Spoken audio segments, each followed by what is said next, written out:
Grabe mga kakulit, at kung inyong ang makikita ay sobrang ganda na nga ng transformation nitong ang Kisame nitong ating munting bahay kubo. Dahil binubukbok na nga mga kakulit ang bubungan nga nitong ating munting bahay kubo, kaya nga naisipan kong lagyan ito ng Kisame. At kung inyong ang makikita mga kakulit ay sobrang ganda na nga ng naging resulta nitong ang ginawa kong Kisame dito nga sa ating munting bahay kubo, kahit wala pang ang pintura ito or wallpaper sticker. Kaya naman ngayong araw nga na ito mga kakulit, para mas mapaganda pa nga itong ang ginawa kong Kisame dito sa ating munting bahay kubo, ay umorder nga ako ng dalawang klase ng wallpaper sticker. At ngayong araw nga na ito mga kakulit ay uumpisahan kong ang lagyan ng wallpaper sticker itong ang Kisame ng ating munting bahay kubo. At kung inyong ang mapapansin mga kakulit, kahit wala ngang sticker wallpaper itong ang ginawa kong Kisame dito sa ating munting bahay kubo, ay talaga namang napakaganda na talaga ng naging resulta. Pero para sa akin nga mga kakulit, kahit napakaganda na nga nitong ang ginawa kong Kisame dito sa ating munting bahay kubo, ay parang ako'y nakukulangan pa dahil medyo madilim nga itong tingnan. Kaya naman, para mas gumanda nga itong tingnan at para mas lumiwanag nga itong tingnan at magmukhang aesthetic nga mga kakulit, ay umorder nga ako ng dalawang klase ng sticker. Bali yung isang klase nga pala mga kakulit ng wallpaper sticker na aking in-order ay ito nga pala ang kanyang itsura na parang tiles nga. Sobrang ganda nga pala mga kakulit dahil napakaputi nga niyang tingnan, tapos may counting design, tapos kapag natututukan nga ng ilaw ay rume-reflect nga ito. Kaso nga lamang mga kakulit, sa likod nga nitong ganda ng aking isa kong in-order na sticker ay ganito pala siya kahirap ikabit dito nga sa Kisame. At kung inyong ang mapapansin mga kakulit, ay hirap na hirap talaga ako sa pagkabit nga nitong isang sticker wallpaper na aking inilalagay nga dito sa Kisame ng ating munting bahay kubo. Sa dami ko na nga mga kakulit na naikabit na sticker wallpaper dito nga sa ating munting bahay kubo, ay talagang dito sa aking inilalagay na ito ngayon ay dito talaga ako nahihirapan ng sobra. Bali ito nga palang klase mga kakulit ng sticker nga na ito na aking ikinakabit ngayon, ay ito nga pala ay inilalagay ay sa lababo. Pero dahil mga kakulit, sobrang ako nagandahan sa kanya kasi kumikintab nga siya, tapos ay napakaganda nga ng kanyang design, ay naisipan ko nga na subukan kong ilagay naman dito nga sa Kisame na aking ginawa sa ating munting bahay kubo. Kaso nga lamang mga kakulit, ay hindi ko talaga ine-expect na ganito pala talaga siya kahirap ilagay nga dito nga sa Kisame ng ating munting bahay kubo. Kaya naman kung inyong ang mapapansin mga kakulit, ay mayat maya ko nga tinatanggal itong ang aking ikinakabit na sticker dito nga sa Kisame ng ating munting bahay kubo, dahil hindi nga ako magkaintindihan kung paano nga ba ito ikakabit talaga. Dahil sa totoo nga lamang mga kakulit, ay first time ko pa nga lamang magkakabit ng ganitong ang klase ng sticker dito nga sa Kisame ng ating munting bahay kubo. Kayo ba mga kakulit, kung nakaranas na kayo magkabit ng ganitong ang klase ng sticker wallpaper, ay mag-comment naman kayo kung paano nga ba ang diskarte, kung paano ikabit ito. Dahil hindi nga ako magkaari mga kakulit ito nga sa aking ginagawa, kaya naman ito na nga ang nangyari.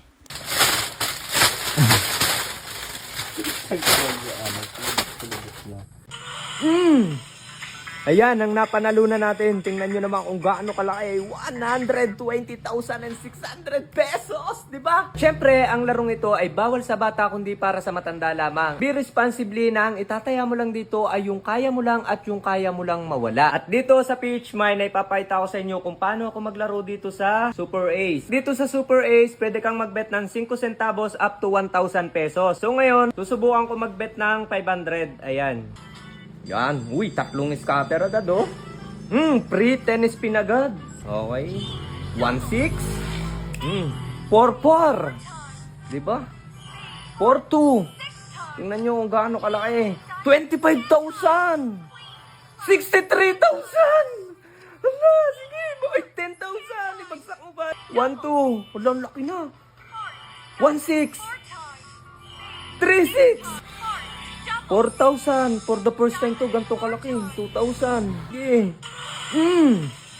Ayan, ang napanalunan natin. Tingnan nyo naman kung gaano kalaki. 120,600 pesos, di ba? Ayan o, kung makikita nyo, yung pera natin kanina na 50,000, naging 136,000 na. Di ba? Ganun lang kadaling maglaro at manalo dito sa PH Mine. So ngayon, ano pang ginagawa mo? Nasa comment section ng link. Mag-download at mag-register ka na. At syempre, ang larong ito ay bawal sa bata kundi para sa matanda lamang. At be responsibly na ang itataya mo lang dito ay yung kaya mo lang at yung kaya mo lang mawala. Sa unang 10 tao na magre-register at magdi-deposit, mamimili ako ng bibigyan ko ng 500.